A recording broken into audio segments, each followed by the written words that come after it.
Good afternoon, everybody. It's 2 o'clock, and I'd like to bring us to order, if you could, please. We all happy? Excellent. Good afternoon. My name is Matt Martin. I'm Vice Chair of the Planning Committee for Planning North, and I'm here today in place of the Chair, Councillor Kathy Pearce. Before we start, we'll have some housekeepings. With regard to a fire drill, there is no drill planned for today, so if you hear a fire drill, it's the real thing, and the officers will guide you accordingly. Toilets are outside the double doors, and there is water to the tables over to our left, your right. Help yourself there. This meeting is a hybrid meeting, and this means that committee members are present in Bridgewater House here, and the meeting is also available online via Teams. Please note that this meeting is being recorded. Can I remind all those in the room to turn off your mobile phones or set them to silence? And can I ask those joining us online, please turn off your cameras and microphones so that the meeting is not disturbed. If you are called to speak online, you can turn your camera and sound on and then turn it off after you've spoken. Thank you. I will now introduce those taking part in the committee today. So to my left are officers from our legal department and the democratic services. And to my right are the planning officers who will present the applications. On the wings of the table are the councillors who will debate and decide the applications along with myself. I'd like to take a moment, if I could please, just to introduce some new members, or rather to get the new members here to give us a quick introduction, because the members and the public wouldn't know necessarily who they are. So starting from the left, please, on the officers table. We start with Dem Services today. Hi, I'm Debbie. This is my third Planning North meeting. I'm the new clerk that has taken over Planning North, so you'll see me every week. Good afternoon, my name is Nick Hill. I'm the solicitor that acts as legal advisor to the Planning North Committee. Good afternoon, my name is Gary Collins. I'm the area manager for development management in North and West. Good afternoon, my name is Louise Newcombe. I'm the Principal Planning Officer for the North team. Good afternoon, my name is Emma Chorley. I'm one of the senior planners in the North team. Good afternoon, my name is Freya Harvey and I'm the planning apprentice in the North team. Excellent, thank you very much. Particular welcome to Freya, good to have you with us. We also have a substitute member today. Councillor Rodriguez is sitting with us in place. Well, actually, we'll do I'll pass over to you. So we've got apologies from Councillor Alistair Hendry and Councillor Lance Dudridge, who's substituting for him. Councillor Bob Filmer is not here today, and Councillor Diego Rodriguez is substituting for him. And then you are chairing the meeting today, Councillor Matthew Martin, because the Chair, Kathy Pearce, is off today. Thank you very much indeed. Now, on to the minutes of the previous meeting. Hopefully we've all had a time to go through the minutes of the previous meeting. Are we all happy that I sign them off as a true and accurate record of our previous session? Tony, you propose? Yes, proposing Councillor Grimes and and seconded from Councillor Alan Bradford. Thank you both. I will sign them off as such. Can I now ask, actually, we've got a bit of script. We need to talk about declarations of interest. Right, the format of the meeting will be as per the published agenda, and a copy of the officer reports can be found on the council website. Each application will be taken in turn. Our officers will outline each application, followed by public speaking time on each application.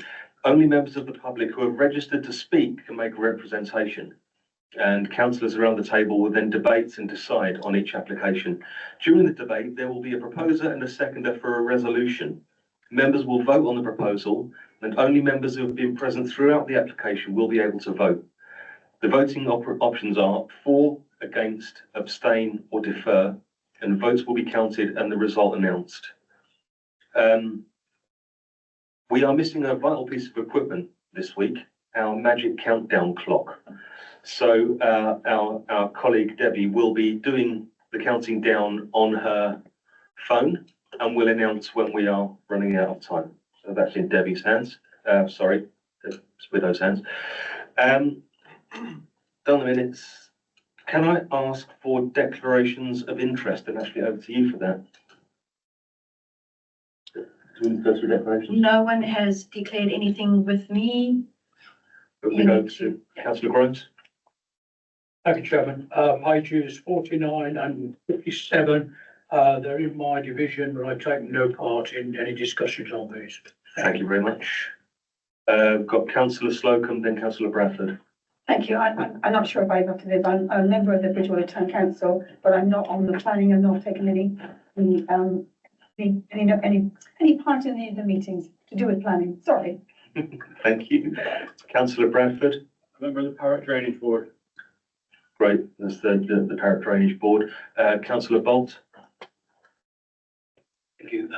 Item 1, page 19, agenda item 5.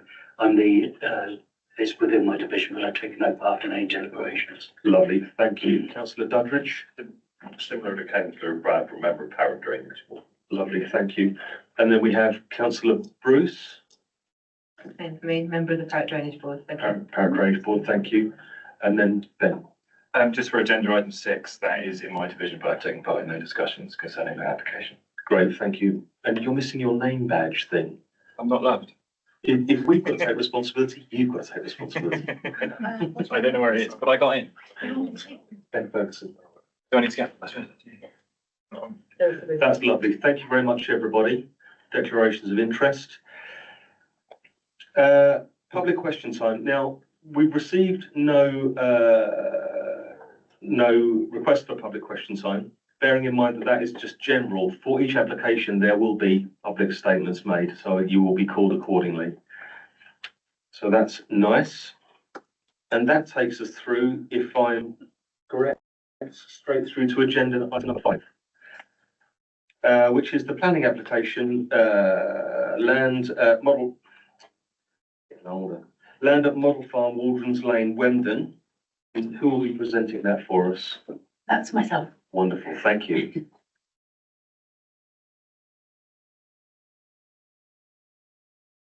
Thank you and good afternoon, members. This application is for a change of use of grounds and gardens at Model Farm in Wemden, including the provision of a pond to be used for public visit, together with the retention of a covered pizza oven and pergola over a hot tub. These are the main policy considerations within the local plan and within the Wemden neighbourhood plan. Wemden Parish Council object to the application, which has been with the authority since 2022. They are concerned about the generation of traffic along Waldron's Lane and through Perry Green, road and personal safety, the worsening of the roadside verge and drainage channel damage, and noise from late night use of the pond by guests, and the impact on residential amenity. I'll take you through some images and photographs of the site, including the plans. So this is the aerial photograph image of the site itself. We next have a closer in view of the site, give the main farmhouse and the gardens here to the south, and the site location plan on the right-hand side there. We then have the site layout and the pond plan within the garden. These are the elevation drawings for the covered pizza oven and subsequently the pergola elevations over the hot tub. And this is the previously approved parking plan, which is for the area to the front of the farmhouse itself. Which was secured under the previous planning application. And this shows the parking provision available. I'll just take you through some photographs of the gardens. That's just the farmhouse you can see in the far distance there on the left. Further through, this is the pond. As you can see here, this is the sort of wooden platform there for access. These are the photographs of the covered pizza oven and the pergola over the hot tub. And these are photographs of the parking area to the front of the house. And then that's the area just to the side, left-hand side of the house. So in terms of the main considerations of this application, the principle of development is acceptable in light of the development plan. There are no visual amenity or landscape impacts, no significant residential amenity concerns. There are no highway safety or parking concerns. Now, I will expand on that slightly. As set out in the officer report, this is because there will be no use in conjunction with the house as its holiday and accommodation use alongside the public use of the grounds. And the report sets out there the recommendations for the conditions to secure that difference there. No heritage, flood risk, ecology or phosphates issues. Health and safety matters have been satisfactorily covered.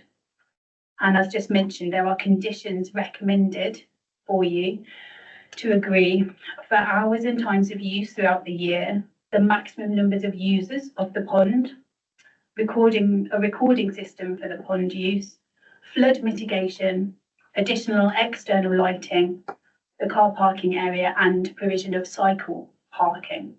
And the officer recommendation is to grant planning permission subject to these conditions. Thank you very much, Chairman.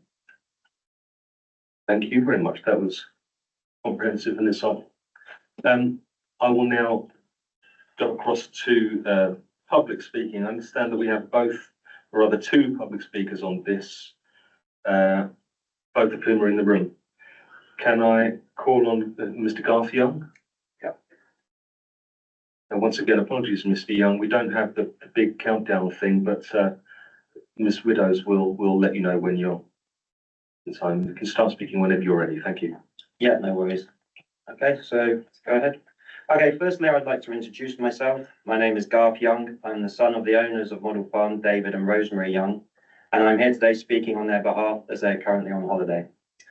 My parents purchased Model Farm around 15 years ago when it was a rundown B&B, and they have transformed it to the property with the highest TripAdvisor rating in the Bridgwater area, and winning the Bronze Award for South Catering Accommodation of the Year from the Bristol, Bath and Somerset Tourism Awards 23-24. They currently also employ a full-time gardener and use various other part-time staff. Part of the improvements to the property have involved changing the field in front of the house from a large lawn to a diverse set of wildlife-centred gardens, including woodlands, wildflower meadows, ponds, flower beds, and areas for our guests to play games, swim, or relax. These gardens are now mature and would make a great addition to the local amenities for both tourists and residents, which is why we have applied for planning permission to open the gardens to the public nearly 3 years ago. As some of our neighbours objected to the proposal, obtaining the planning permission has taken much longer than envisaged, and we have lost substantial grants offered to the project from both Somerset Council and Hinkley Point C, which has in turn put the business at a small loss over the past 2 years, as we have continued with these improvements without the anticipated grants.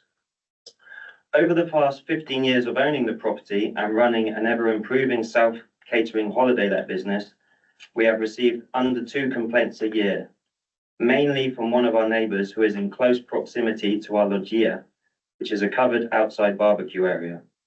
To try and mitigate this issue, we have built a covered outside kitchen area in the gardens away from our neighbours and provided it with some soundproofing. To date, we have not received any noise complaints from this area. Before starting work on this project, we spoke to our planning officer and we were told we did not need planning permission for this addition. But it appears there has been a change in the planning rules in this area and it is now a requirement, so it is included in the application. Over the past 2 years, we have opened the gardens for the National Garden Scheme charity, and have found that opening the gardens while there are paying guests staying in the house did not work very well. So we have changed our plans to only open the gardens during the week in term time from Easter to October, when we don't normally have any guests staying. So tourists and locals can come and visit the gardens, swim in the swimming pond and enjoy a picnic without interacting with our guests. We believe this works well for all concerned, and the small number of people coming to the gardens would not disturb anyone else in the local area. Okay, that's all from me. That's great. Thank you. With 10 seconds left. Splendid time. Okay, thank you, everyone. Thank you. And if I could now please call councillor Paul King. And the same for you, Mr. King. Start when you're ready. Thank you for your attendance. Yeah, my name is Paul King and I'm representing Wendham Parish Council. Wendham Parish Council would normally support an application for the diversity of existing rural business in compliance with policy WB7 and Wendham's neighbourhood plan. However, Wendham Parish Council is concerned about the long-term generation of traffic in the narrow Perry Green Road and Waldron's Lane and its effect on the hamlets of Perry Green, and continues to object on the grounds that the proposal will not enhance road and personal safety, contrary to policy D13 of the Sedgemoor local plan. Wendham Parish Council is also concerned that the potential for roadside verge damage, already a significant problem along that stretch of the road, will be significantly increased, resulting in further damage to the roadside drainage channels. At the narrowest point, the road is 2.8 metres. For a scale, my car is 1.8 metres. Waldron's Lane has a road closed sign put in place by Highways Department for over a year. Originally, this was outside of a farm, but has been moved further on the road by person or persons unknown. Wendham Parish Council is also concerned about potential noise from late night use of the wild swimming pool by guests staying at the house. This is quite a quiet residential locality where nighttime noise will be very apparent. The noise could have an unacceptable impact on nearby residents, contrary to policy D25 of the local plan. The pool, pergola and covered pizza area are all in situ and have been for some months. Therefore, this application should be retrospective. We note that the application 51/22/3035 for the business further along Waldron's Lane has been granted permission subject to conditions regarding traffic levels. The model farm business is not comparable to that one in that visitors to swimming and walks around the garden do not have to book. So the traffic levels are not predictable or controllable and could easily exceed those estimated by the applicant. The Parish Council was also concerned that the proposal for the public swimming pool makes no mention of the safety arrangements. The environment team concur with Wendham Parish Council and have not had a response since their last communication. That's still on. Excellent. Thank you very much indeed, Councillor King. I appreciate that. Thank you for taking the time to come speak to us today, both of you. I will now open it up to the floor. Does anybody have comments? If I could start with Councillor Slocum, please. Thank you, Chairman. Just a couple of points, really, just a clarification. I just wanted to say the actual gardens and the pond use is 10 a.m. to 4. The other point I wanted to ask is how long is the actual area going to be open to the use of the swimming pool? And where on the locality is the swimming pool? Is it already here? Because I can't see it on the plan. Just wondered where it was. And how near is that to the public? So just thinking about the environment. And the other issue I wanted to ask is what is the highways condition stated about the narrow lanes? It'd just be good to know what the highways have said.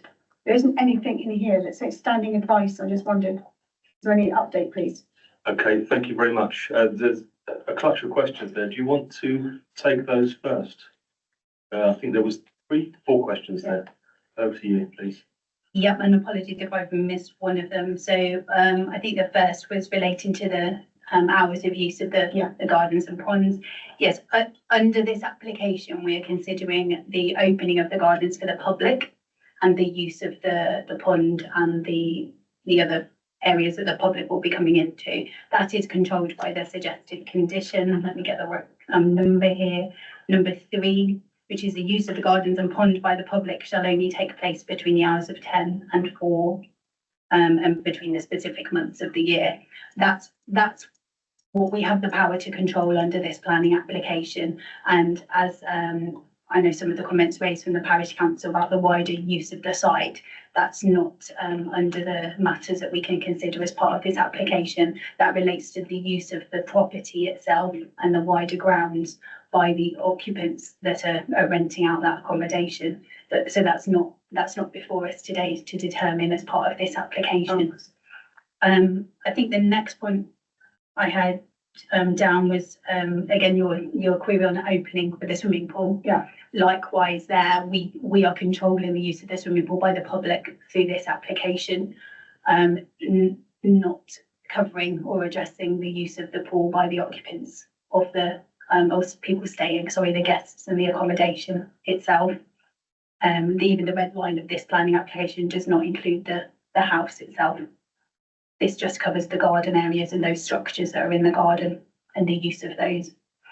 The last point I had there noted down were the comments on the highways matters.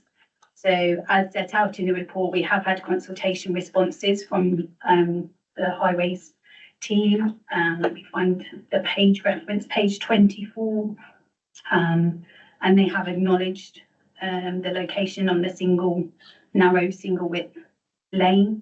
However, they do agree with the traffic generation projections that were put forward as part of the application, and their conclusion is that this would not severely impact the highway, and that is the test that we have to have in regard to both the national and local planning policy matter. Mr. Chairman, can I just come back, because I didn't quite, thank you for those comments. Just the bit that I've not clarified on is the public swimming pool. I haven't got the location where the pool would be, but I also think that is important to know what the times are going to be for use, to gauge the neighbours knowing what time this is open. And I think that's a very important fact, and I'm quite surprised by what your comment was, that you don't have to take into consideration that. Have I just misunderstood? Yeah, let me address both those points. So firstly, the location of the pond is shown on the drawing here on the right-hand side on the screen. I believe I'm still sharing on the Teams call. So this is the corner here on this drawing. So it's within this area where my cursor is on the other plan. Do we have it? Sorry, Mr. Can we go to the aerial photograph? Can you just show, because that might be a little bit more explanatory. So it's in this area here. You can just see the kind of entrance sort of area of the pond there. And you can just about make out the little wooden access ramp. And then I'd say, sorry, just to clarify, is the use of the gardens and pond by the public, which is what we're considering under this application, and the hours for that are to be conditioned is between 10 and 4 p.m. Yeah, I got that. Yeah. What I'm trying to say, I'm so sorry. What I'm trying to explain is that they're also offering the public to use the swimming pool. Am I right? Well, then we surely need to know the hours of the use. That will impact. And you're saying between 10 and 4. So the pool is, the swimming pool is. Yeah, it's everything, the gardens and the pool. So everything that's open to the public. Thank you. That wasn't clarified in that. So thank you very much. Thank you. Thank you both. Councillor Slocum, does that cover everything? Yes, thank you. Great, thank you very much. Councillor Murphy. Just a simple question. I don't think at any time you said that any control. In the mic, please. Have you got me? Yeah. Got me? Right. Thanks for that. I don't think it says anywhere, or you said at any time, there was any control over numbers, and the speakers spoke about numbers and the frequency of traffic and the frequency of people and the noise. He particularly spoke about the noise from the public having fun in the pool, although I suspect this pool is mainly for wild swimming or if it's a natural pool. Do you have any idea of numbers, or have you put that down? May we know what that is? Of course. So within the officer report there on page 29, paragraph 10.7 does refer to the business plan that estimates the number of visitors as 22 people per day. And the anticipated then vehicle journeys that would be made. And also just to pick up in terms of, I'd made some notes from the parish council's comments about the noise, particularly concerns in the evening. So those noise concerns would be related to the use of the house by the guests that are staying at the house. And again, to reiterate, this application is only considering the public use and opening of the site, the gardens and the pond. Not the people who are staying in the house. No, this can't control that aspect. Thank you very much.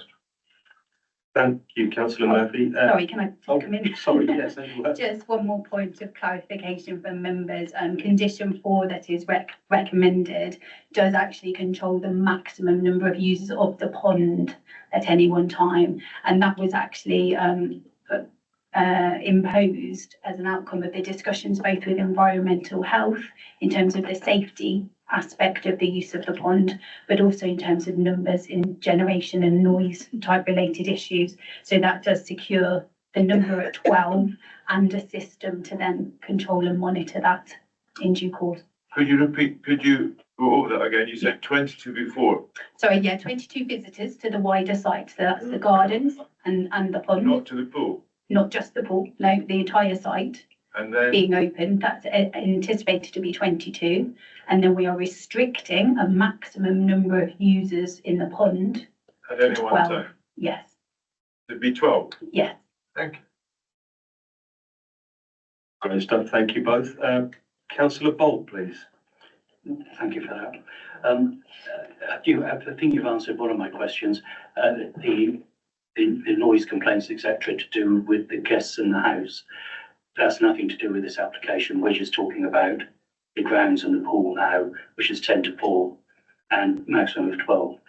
One thing I do have a concern about is the environmental health have actually asked for, or they've put forward, is there going to be any sort of marshalling or anybody watching out?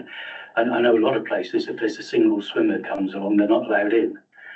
And is there any monitoring by CCTV or anything like that in case that issue happens?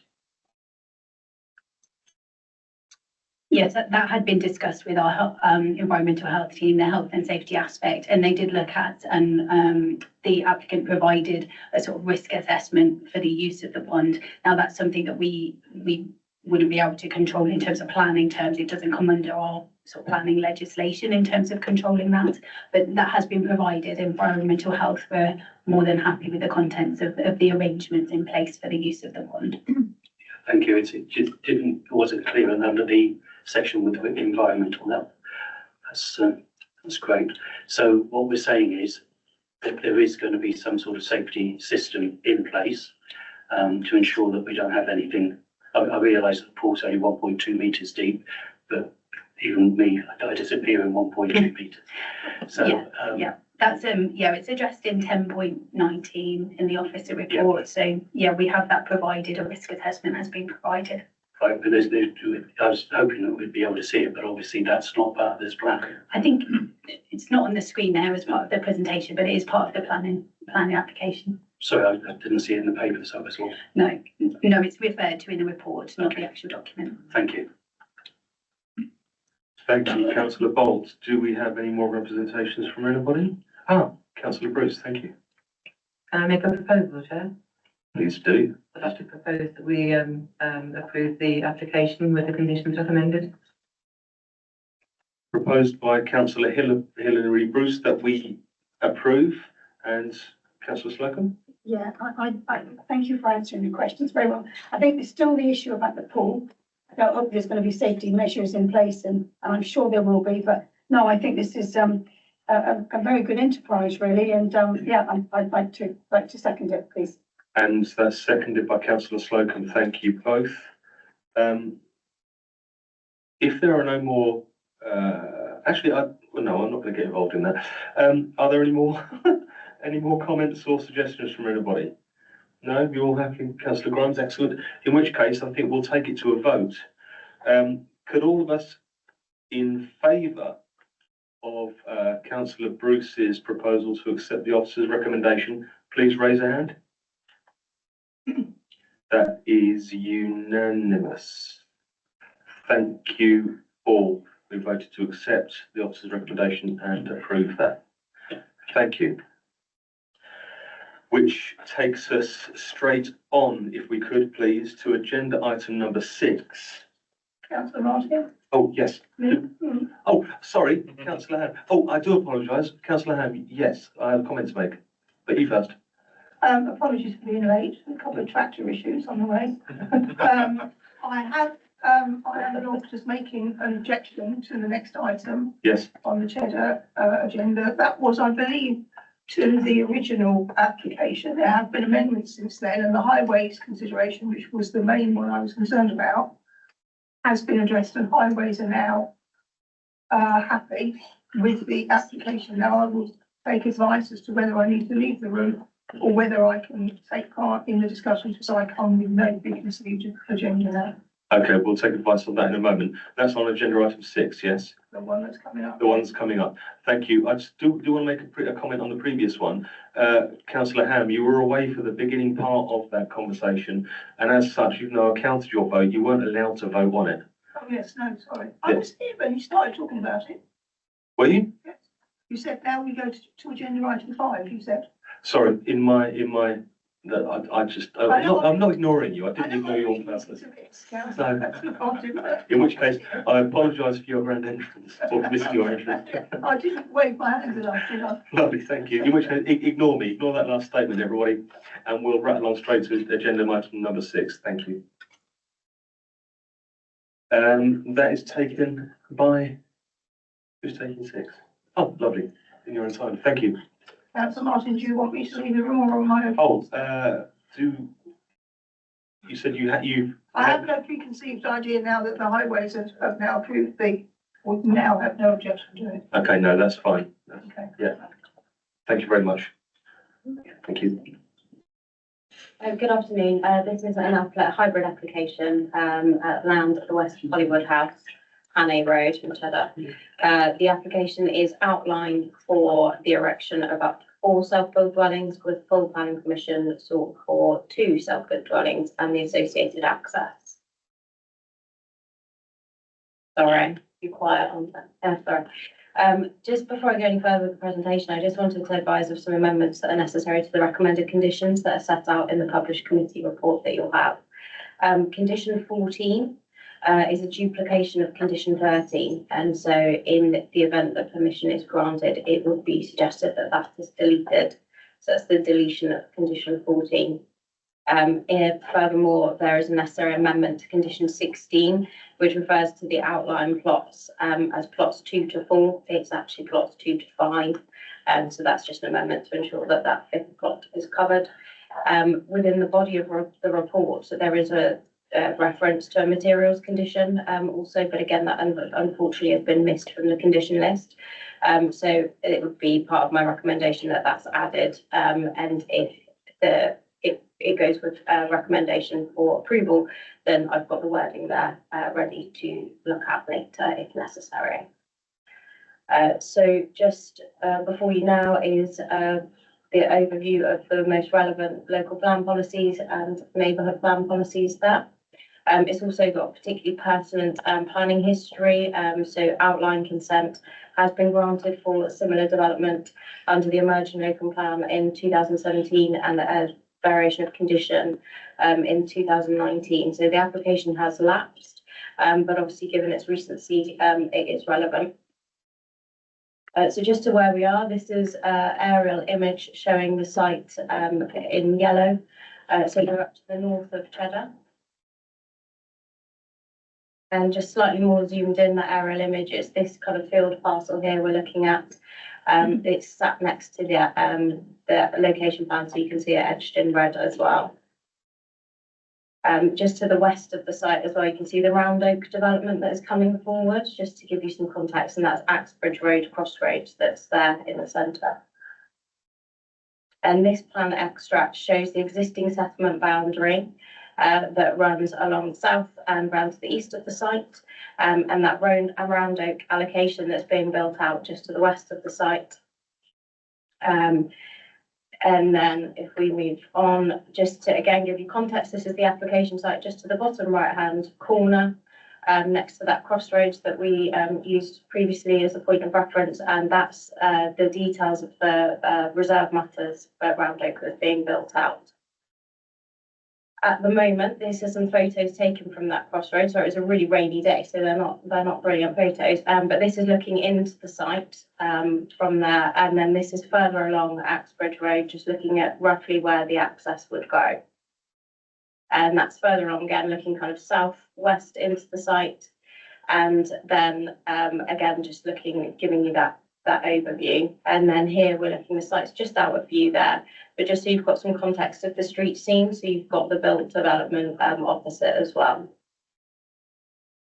And this is the proposed site plan, which shows the 2 dwellings in full that are there, it coloured in that green colour, and the access shaded pink. So it's proposed that the plots 1 and plot 6 are forward in full consent, and balance of plots are for outline consent. So just to look at plot 1, this is the ground and first floor plan, so it's 4-bed detached dwelling. And this is the elevation drawings, so relatively traditional design. As I said, we would have the materials condition there, so we retain some control. We have got details of what we can expect there. And here we have the ground and first floor plans of the next plot for you. And again, just the elevation. So again, they're slightly different designs as you would expect for self-built, but again, retaining that kind of traditional design and style. And the plot 6 has a detached garage, so that's just showing you the plans for those.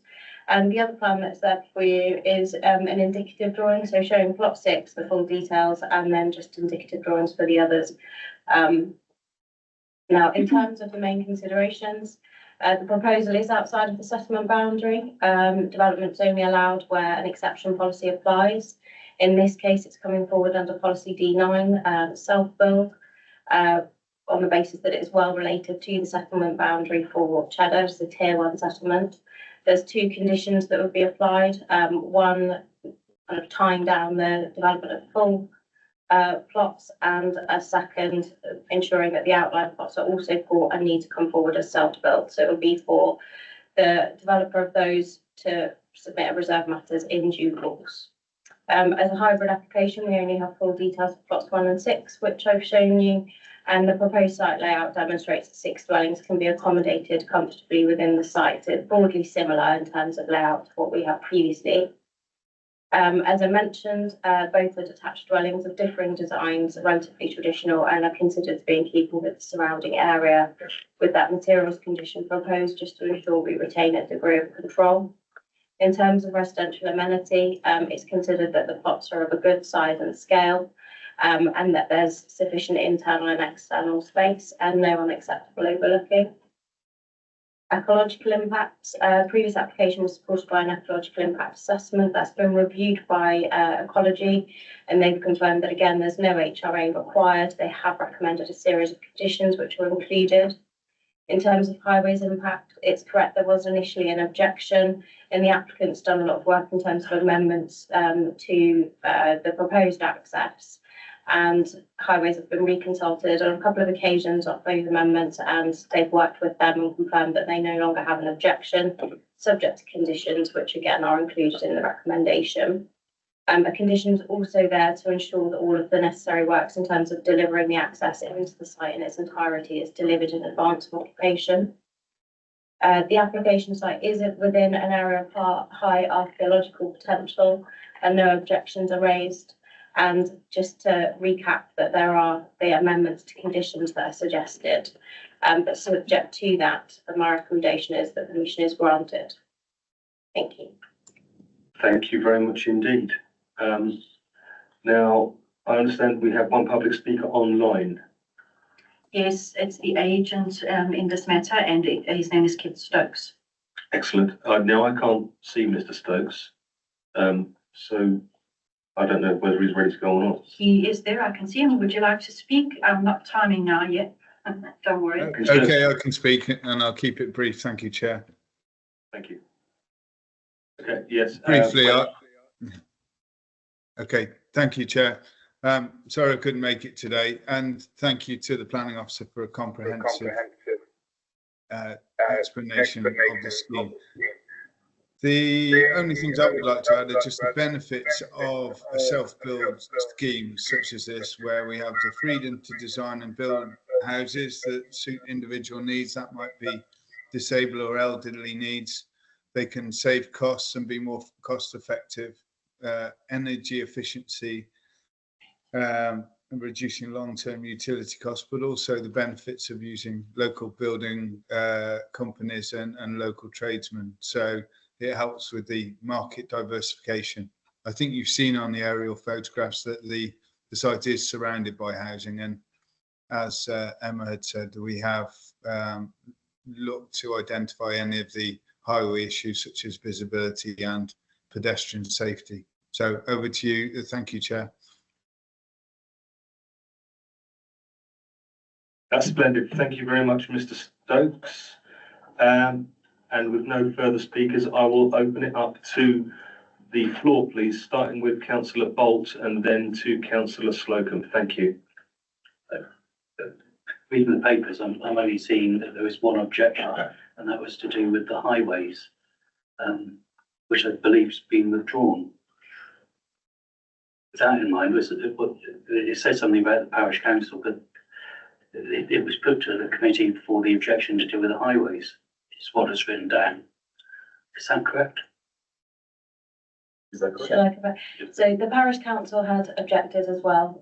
So their objection is outlined within the report. That was on the principle and also raising concerns with regards to highways and highlighting that there had been a concern regarding contamination at the site. That triggered it to go before committee through the committee referral scheme, and then we had the ward members' objection. Just to quickly overview the parish council concerns, the principal, obviously I've discussed the environmental health. There was never an objection. It's just a recommended condition that we've had regarding contaminated land, which is fairly standard. Thank you. Thank you, Councillor Bolt. Councillor Slocum. Thank you. Thank you, but I was slightly bemused as well by the report, because Councillor Ham had very well been put on page 37. She actually says she's actually put an objection in, saying it's outside the development boundary. It's absolutely an objection. She was rightly to say to everybody before she came here, that's actually stated on the report. That's predetermined. So I find it difficult to understand, as she did say, Councillor Ham did actually state, did you want her to be in the room? The other point on 37, it says, comment conditions relating to the following: contaminated land condition, construction environmental plan, and control external lighting, illumination only, illuminate only. I didn't quite get the explanation for, is the land still contaminated? I'd like to come back if I may, Mr. Chairman, but just wanted to ask that first two little points if I may. Thank you. Thank you, Councillor Slocum. Yes, please. So the environmental health condition that is recommended is fairly standard, and it's just there to make sure that in the event that contamination is found, so when there's the chance of contamination, then environmental health will recommend such a condition, and that's kind of erring on the side of caution. So there'll be a certain amount of work that needs to be done kind of at the outset, pre-commencement, provided those reports come back and there's no issue, then that would be enough. Otherwise, there's the other steps that are set out within the condition. I think it's got a number of parts to it, and it's fairly common for that condition to be put on. With regards to lighting, because of where it is, it's in a back consultation zone. There are conditions there that will control external lighting. That's been picked up by ecology, and also obviously noting where it is as well. It would be necessary, so it is covered hopefully within it. And the point I raised. It's not for me to comment on that. Thank you, Councillor Slocum. I appreciate the question. I appreciate the answer. Thank you. I've just been speaking to our legal representative here. Before I come to Councillor Grimes, wasn't it? Would it be possible for me to ask Councillor Ham just to enlighten us again on what happened with the objection and then the withdrawal from the objection, so that we are completely above board with it? Yeah, well, I objected initially in support of the parish council, but primarily, obviously, all the questions are answered. I mean, there is building outside the building line anyway. The main objection was the highways. We were the only other main body who objected to the original application, and they've accepted all the alterations they've sent now, but they don't have any objections to it. If they don't have any objections to it, then that's answered my questions. If, however, councillors would rather I leave the room, I'm more than happy to do so. That's lovely. Thank you, Councillor Ham. Councillor Slocum, does that clear things up? It does. I was thinking about councillor Ham's protection. That's mainly, I was sort of thinking for you. It's in the report and you clearly stated exactly what you're allowed to state. If it's in the report in front of us, it actually says objection. So to protect councillor Ham, which we should be doing, any one of us, councillor Ham, I would have said not to be in the room, not for any room, please don't think that, for your protection. That's the right procedure. You're good enough to me today, I'm getting used to it. I'll go. It's easier if I just. You mustn't think you're special, councillor Ham. I'm to everybody. Yeah, please. Yeah, just to help the committee, I mean, issues of predetermination or not predetermination come up quite a lot. And I've learned from experience really that predetermination is the judgment of you as individual members. And yes, if there was a prior objection, but as long as any member of the committee is sat there, even at this point, and they could be persuaded one way or the other by what they hear from another member or from the officer responses, then you can satisfy yourself that you're not predetermined. As long as you're in that position, then I think you're in a secure position remaining on the committee. But if, you know, councillor Ham or anyone else feels, oh, predetermined, I've already made my mind up, no one else can persuade me otherwise, then you're predetermined. So I think councillor Slocum, you're right to raise the issue. It's written down, the point everybody's missing here, it is written on the report. It is for members of the public who are looking at this and saying, well, councillor Ham, lovely lady, great councillor, sat there, but she's actually objected. What I'm saying is we should be protected. Anybody who writes anything down, our understanding always has been, if you write an objection in, you do not sit on the committee, you just sit in the audience and then you come back.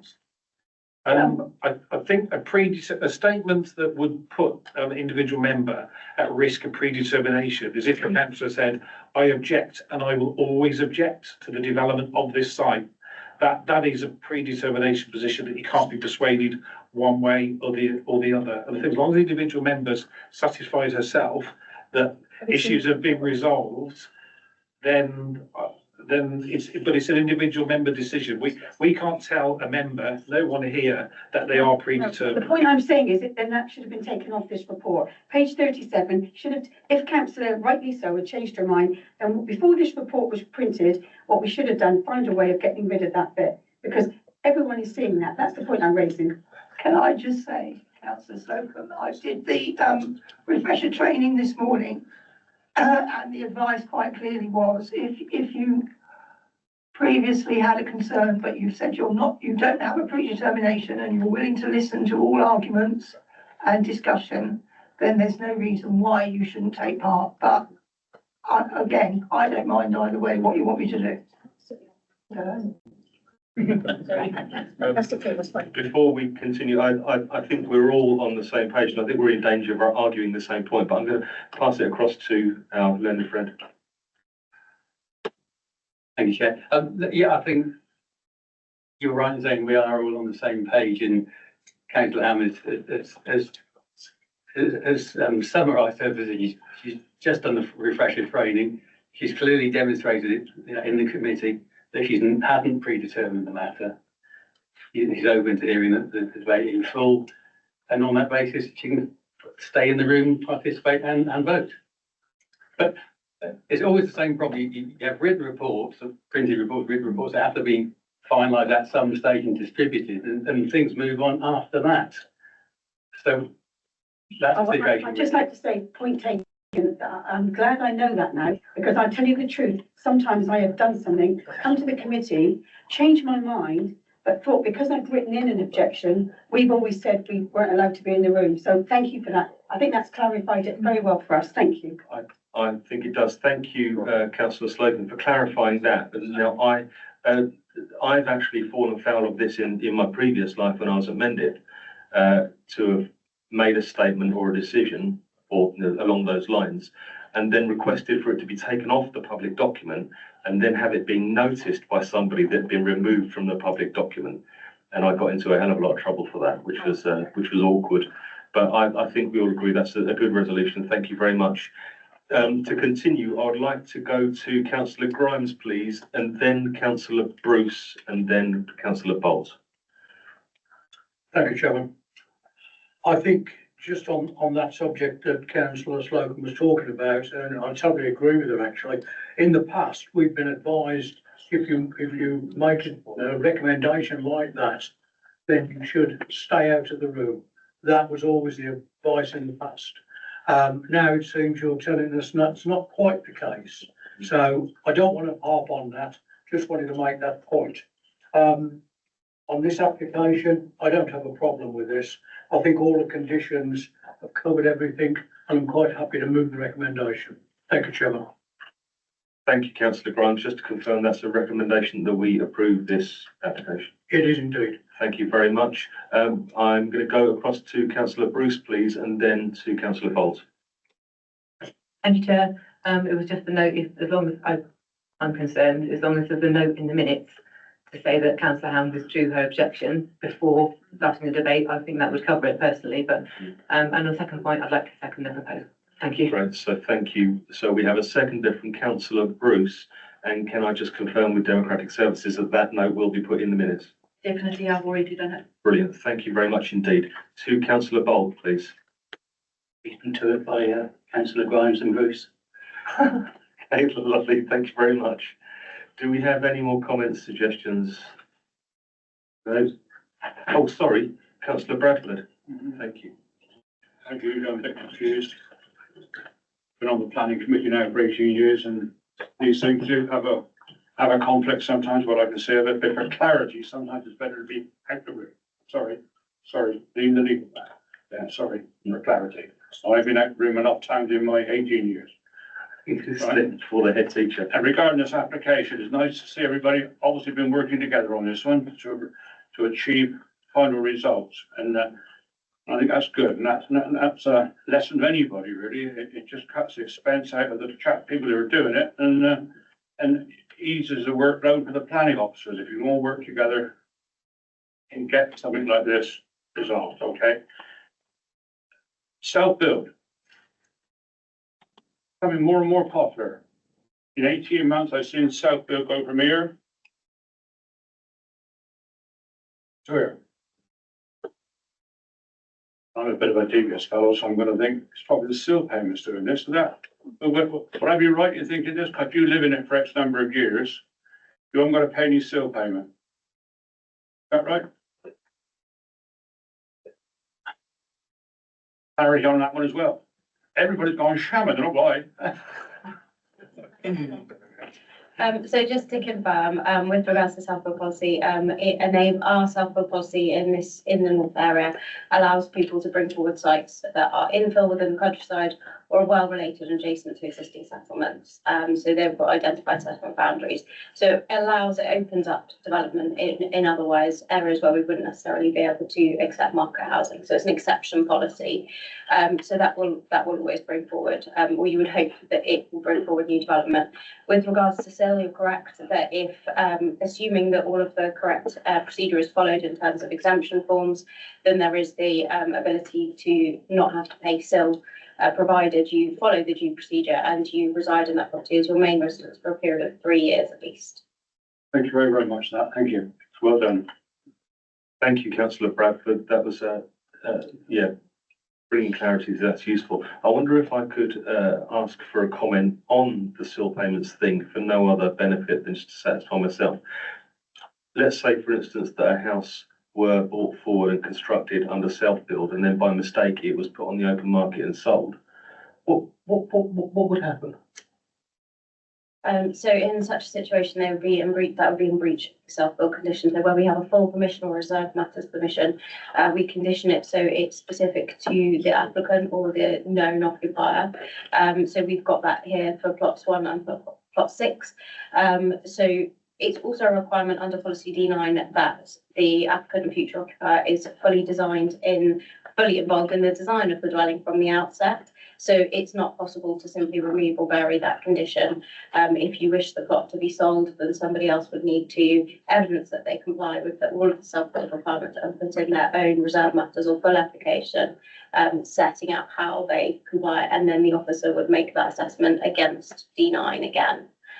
So that there is a degree of protection there to ensure that that self-build is maintained. And should that happen, then would the original applicant or the purchaser of said property be approached for the SIL payment? So that would come under SIL regulations rather than planning directly. So it would depend on the procedure, and I'm probably not the best person to answer that. I'm not getting the SIL answer. Lovely, thank you very much indeed. Do we have any further comments on this one? No, who do we have proposing? Councillor Grant proposed. Yes, seconded, excellent. Yes, before we go to a vote, if there are no more comments, before we go to a vote, I'd just like to ask my colleague to go through the conditions, if I could, please. Thank you, Chair. So my understanding is the motion that's been moved is to grant planning permission, but subject to condition 14 being deleted because it's duplication. For condition 16, as it is at the moment, amended to say plots 2 to 5, and also an additional condition regarding the materials to be used. Thank you. Councillor Grimes, are you happy to proceed under those conditions? Yes, I'd be happy to. Lovely, thank you very much. With that in mind, could I ask all of you in favour of said proposal, please raise a hand. Once again, that is unanimous. Thank you very much. Thank you. This is good.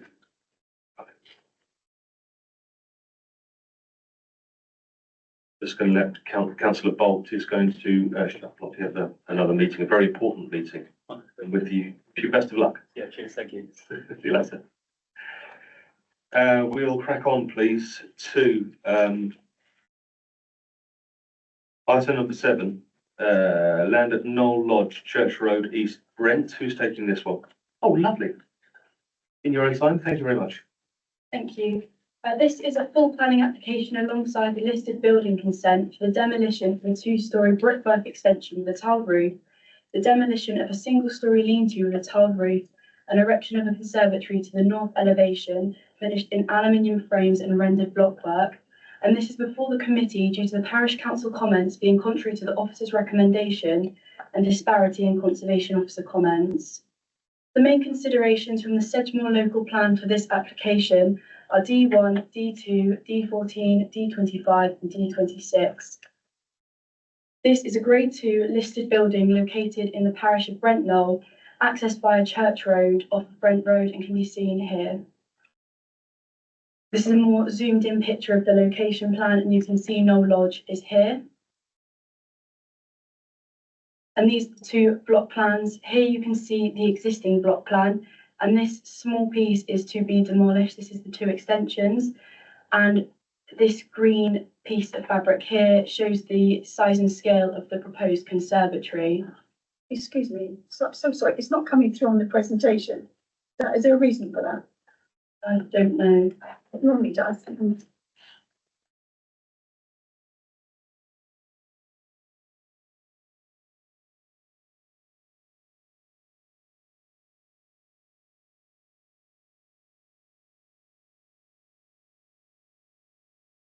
Oh, lovely. Thank you.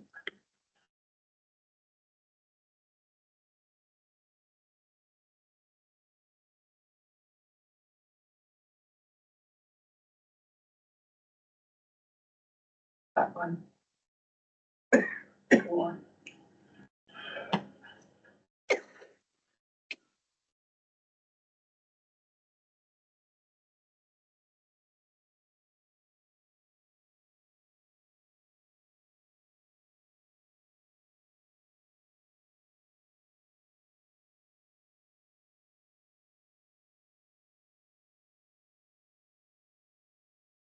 So these are the 2 block plans, and on the left side you can see the listed fabric, and on the right side the green structure, that is the conservatory, so you can see the size and the scale of that.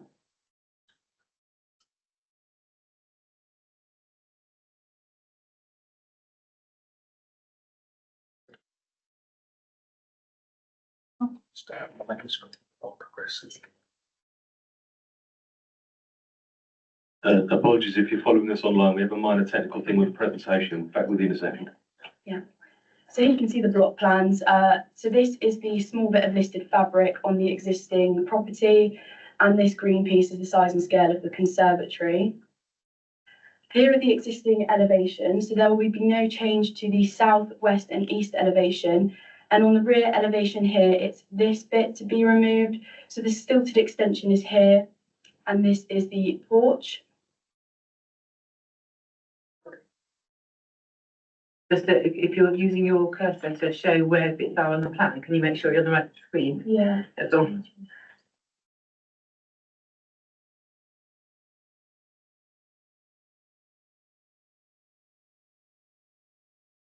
So it's the central part, and there you can see the difference on the proposed elevations with the conservatory to the rear elevation. So this is to be finished in aluminium with brickwork render. On the existing floor plans, you can see that to the left, the porch is to be removed, and to the right, the shower room on the first floor is to be removed. And the porch is to be replaced by this conservatory to the ground floor. This is an image of the principal front elevation to the western side. This is from Google Maps. And here is an image of the principal elevation to the more eastern side. Here you can see the east elevation, and the lean-to extension is the green door with the slanted roof, and the tilted extension is just above this. And from the rear, you can see fully the parts that are to be removed. So it's that stilted bit and the full porch at the back. And from the west, you can just see again these pieces of fabric that are to be removed. And inside the lean-to extension is an original door and window of the property that at the moment cannot be seen. But should the permission be granted, the conservatory would make these more visible to those who are using the garden. The main considerations of the local plan in respect of the visual amenity and the historic environment are that the proposal includes the removal of a single skin lean-to extension and a stilted brickwork extension, which are both not original to the property. And from historical mapping, we can see that these were added to the property between 1963 and 1979.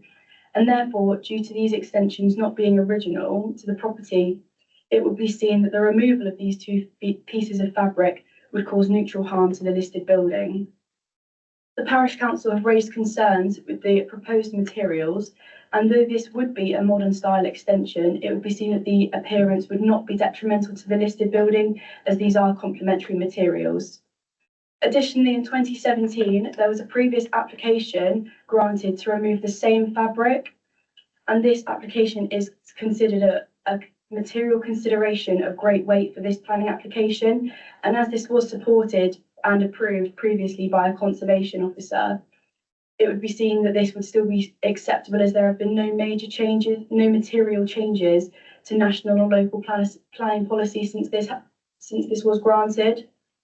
And additionally, the conservation officer commented on the identified lack of heritage information, but did not actually give a comment on the proposed plans. So overall, it would be seen that the proposed removal of the listed fabric and erection of a conservatory would be seen as acceptable. Additionally, it's unlikely that the proposal is going to have an impact on residential amenity, flood risk, highway safety, and a BAT informative will be placed on any permissions granted. So therefore, the officer's recommendation is to grant planning permission and listed building consent, subject to appropriate conditions around flood risk, render, producing a sample and a colour, a making good condition for internal and external matching materials, and a method statement and 1 to 10 drawing for the fixing of the first floor doorway. Thank you. Excellent. That's lovely. Thank you. I was, sorry, I was thinking of a different conversation. I want to bring to everybody's attention that this is actually 2 applications, so we're going to take 2 votes on this. Would you like us to take the first vote now on that one piece and then move on? Chair, what I'd advise, I think because the planning and the listed building consent issues are kind of overlap significantly here, I think it's probably worth the committee asking the questions about the proposals, debating it as an entire development, and then because there's 2 separate consents needed because of the legislation, I would then move on to do 2 separate votes based upon your debate. Very good. I'm happy with that. Thank you very much. We have no public speakers, so we do have councillor Slocum, please. I'm so sorry. I am really in a good mood. I just want you to know that, okay? Because it sounds like I'm not. I think a listed building is always problematic. It's always a worry. Visibility is always a big thing. The point I wanted to say before I make a proposal, I just wanted to say the Georgian Group states here insufficient DNA statement and heritage statement. Proposed materials to finish the building are unlikely to fit harmoniously with the existing building. Now, that's not how it looks to the naked eye. Could you just answer that question and then come back to me so I can give something else, please? Yes, so that comment to do with the heritage statement was also made by the conservation officer, but due to the previous application it was granted to remove that material, that was seen as more of a material consideration in consideration of this than the lack of heritage information, because it had already been seen that this could be removed without great harm to the listed building. With that, Mr. Chairman, I realise you've got to speak to other people. I'd like to propose that we go with the opposite recommendation on this, because you're absolutely right, it does overlap the listing, but I think if you agree with the listed building changes, then the application and the two do sit together very nicely. And it looks to me like the proposal is greatly going to improve this property. So I would like to propose that we accept that, please. Thank you, councillor Slocum. We have a proposal to accept there. So yes.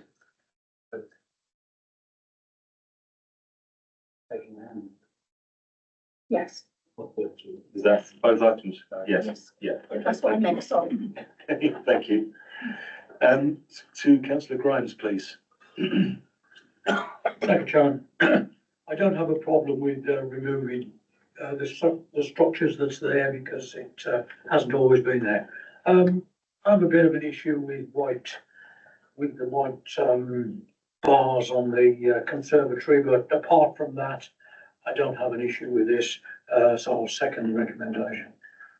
Thank you, councillor With the Grimes. conditions as included. And that's for both items as well. Yes, it is. Thank you very much indeed. Do we have any more comments? Councillor Bruce? Yeah, I just wanted clarification really. So one of the comments on the view side was that this addition was dating back probably to the 60s, 70s, not actually part of the listed building. I mean, in terms of the listed building, is it defined what part of the building is listed? That's not part of the listing. No, so it's not actually defined what part of the building is listed, but these were, the whole building is listed. It's not that these parts are not, but they aren't part of the original property. There is in the report the full listing description. It's paragraph 3.2. So you could, draw your attention to that. Yeah, sorry, I'm just a little bit concerned that if the conservation officer is actually not happy to go with this because it needs more evidence of the dating of that part of the building. I'm not sure that really we should be giving a bit more attention to that. Is that not the case, that the conservation officer is happy with the bits that are coming down? The conservation officer only gave comment on the heritage statement. He did not give any comment or further comments that were sought from the different conservation officer did not give any comment on the actual design. But it's the material consideration of this being previously consented to be removed that's the main factor of this application, and that's why that the previous application is given more weight than the heritage information in this instance, as it's a material consideration. Thank you, that makes sense. Okay, thank you very much. Do we have further comments? No, we don't. Okay, thank you. In which case, we'll move to a vote, but as our friend said, we're going to take this in 2 votes. So if I could ask, please, both of which incidentally have been proposed by councillor Slocum, seconded by councillor Grimes. Can I take a vote, please, on the first item, the planning permission? I didn't get my bits of paper, sorry. The planning permission 24-00005. All those in favour, please raise a hand. That is unanimous. Thank you. And then straight on to the second application. If you are in agreement, please raise a hand. Once again, that is unanimous. Thank you very much indeed. Oh, sorry, Mr. Councillor Dudley, did you raise a hand there? Sir. Okay. Thank you. Excellent. That was magnificent, both enlightening and instructive. Thank you all. Which brings us to the end of the items aside from the appeal decisions. Now, do we normally take it offline for this? No. No? Oh, in which case we'll carry on. Who's going to talk to us about appeal decisions? You will. Excellent. Thank you. Thank you, Chair. Get on to the section of the agenda now on appeal decisions, and with my apologies from the papers, all you have in front of you is just notification of 2 appeals received. So these are still to be decided by the planning inspector. They're a very small scale stuff, as you can see there. But my apologies are due to the fact that I think because of the date we ran the report, we've missed. I think we ran the report from the date of the last meeting rather than the date of the last report. So what we have missed is quite an important appeal decision in Portlet that got mentioned last time around when you had an application nearby there before you. So this is an opportunity for me to talk a little bit about factually about that decision. What I can't do, because it would not be appropriate on this occasion, is to then provide a commentary about what impact it may or may have for the other application that will be for you at the next agenda. So any questions you have regarding that, I'll save them up and you can ask us again in the consideration of that application. So this is just a kind of factual reporting of the appeal decision that we've got there. So on the screen is the location of this appeal. So you can see it's at the northern boundary of the settlement to the east of the the west of the A38. And so it was an outline planning application for 41 dwellings and a convenience store. So all matters were reserved apart from the means of access. This was an application, unfortunately, I mean, it was made in 2021, and so regrettably a decision hadn't been made on the application, and so the applicant decided to appeal against non-determination, which is their right. But the council defended the deemed refusal, which is what it would have been, and it was the inspector then considered this on the basis of two issues. And what I can do, if members want, is circulate the actual decision to you after the meeting, because there's a lot of stuff in there that is quite useful. So the planning inspector, based upon both parties' representations, said basically there were 2 issues here. One is, would the appeal development be suitably located, having regard to the council's spatial strategy as set out in the adopted local plan? And then secondly, are the proposed access arrangements, which were up for consideration then, would they give rise to unacceptable highway safety concerns? So the inspector turned to the first issue first and noted that whilst technically the local plan had only recently expired, there was consensus between the appellants and the council that the policies in the local plan are consistent with the NPPF, particularly with regards to the council's settlement approach. Furthermore, as part of the appeal process, and I should say this was the subject of an informal hearing meeting that was publicly accessible, both parties agreed that the council could demonstrate nearly 7 years' worth of housing land supply. So it wasn't one of those ones. The inspector looked at the status of Portlet in that it is a Tier 3 settlement, and where the policy T3A sets out that mixed tenure affordable housing and market housing proposals that are outside but well related to existing settlement boundaries would be supported where scheme would fulfil an identified local housing need for affordable housing, as evidenced by an up-to-date assessment of local housing need and agreed by the council. The inspector noted that the council didn't oppose the development on the grounds of its potential effect on the character and appearance of the area, and actually remarked that at the moment the edge of the settlement there was quite harsh, and that the development with significant landscaping provided an opportunity to soften the edge of the village in this location. The inspector noted that 40% affordable housing was proposed, and during the appeal proceedings, the council accepted that the appellant had demonstrated the need for 17 affordable housing units in Pawlett, so that was the 40%.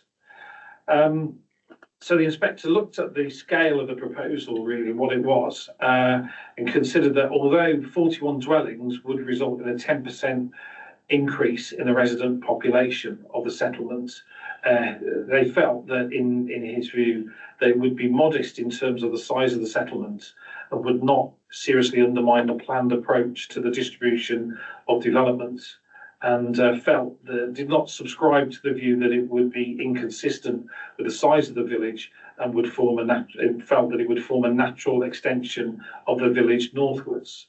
The inspector looked at the settlement, noted that apart from a social club and a sports club, Pawlett lacks day-to-day facilities, but recognised that there was a regular and convenient hourly bus service to Bridgwater, and also looked at the proximity of Pawlett to the Dunball services and the various services that are located there. The inspector looked at the mixed use element of it, because of course it was 41 dwellings and a convenience store, and remarks, and you'll see this at paragraph 13, the inspector goes on to say, when asked about the certainty of delivery of the proposed retail facility proposed, the appellant confirmed that this was speculative, so no identified occupier, and clearly dependent upon market take-up. It's clear that this part of the proposal had been promoted following pre-application consultation with local residents. No marketing exercise had been undertaken, and with the very recent closure of the only shop in the village, there must be doubt that this aspect of the scheme will be delivered. But the inspector concluded, however, its inclusion in the appeal proposals is a positive feature of the scheme, so gave that weight. The inspector remarked that the site was not isolated from what the inspector called, in terms of functional connectivity, said there are opportunities for walking, cycling and public transport to nearby facilities, including those in Bridgwater. So whilst the location of the proposal does not sit well within the settlement hierarchy set out in the local plan, there can be no objection in relation to accessibility of services and facilities by sustainable transport modes, given the relative proximity of Dunball and Bridgwater. So therefore, whilst there was some conflict with the principles of local plan policy S1, the interplay of other policies such as T3A, which is designed to promote affordable housing where there is demonstrable need, the appeal proposal would not be prejudicial to the council's stated intentions in terms of these policies overall, and therefore felt that the conflict that existed with policies would not, he felt that it wouldn't undermine the council's settlement strategy. So the inspector was accepting the development in principle. So then turning to access and highway safety, the inspector noted that based on an assessment of traffic movements, that the council had accepted that a Ghost Island right turn lane would not be necessary, and therefore the inspector was satisfied that the proposed priority junction would provide a safe junction arrangement. The inspector did recognise, though, the need to extend the 40-mile-per-hour speed limit towards the north along the A38, though. The inspector noted that the proposal included a minimum 2-metre wide footway across the highway frontage to link with the existing footway leading towards the main village itself, and came back to the right turn access. Sorry, it's not a right turn access, just a standard access onto the A38. And remarks that the projected two-way flows along this section of the A38 was accepted at the hearing as factual evidence, and did not support the provision of a Ghost Island, i.e. a right turn access, as it would fall well below the normal threshold for such an access arrangement. And the inspector went on to say that the MPPF explains that development should only be prevented or refused on highway grounds if there would be unacceptable impacts on highway safety or the residual cumulative impacts on the road network would be severe. So that had then dealt with the highway safety issue in the inspector's mind. So as a result of that, the inspector decided to allow the appeal. And so that happened, I think, just prior to the previous committee meeting. That's it, 8th of August was the date of the decision. And so I'll kind of set that out to you because there were some key points there in terms of settlement hierarchy and meeting local housing need as well. It is unfortunate that it was decided via appeal, but still it's a formal decision and it's important learning for us as well. So Did you say 14% affordable? But I wrote down 40. I think I was wishful thinking on my part. no, you're correct, it's 40, and the number on site, so in terms of actual units, if they do build 41 was 17, that's it, 17. So it is 40% affordable housing, and that's something that the inspector gave weight to. Good. And so, as I said, I'll circulate this to members of the committee after the meeting. Right, thank you, councillor Bradford, please. Could I just ask a question? You did mention a 7-year land supply. What was a 5-year land supply? Yes, so at the moment, with the standard method of assessing housing need in local areas, the magic figure is to demonstrate a 5-year housing land supply under the current method. We're in a position here, certainly determined by this very recent appeal, that we have nearly 7, which is a good position to be in at the moment. So we're not subject to the MPPF presumption in favour of sustainable development, which can set aside other policies. So it's important to note the inspector didn't allow this because of a inadequate housing land supply. He actually looked at the policies and felt that it actually met most of them anyway, irrespective of that level of supply that's available. So. Thank you very much. All happy with that, councillor Bradford? That's it. Thank you very much. Good. Is that the last of the appeals? Excellent, and that's the last of the items.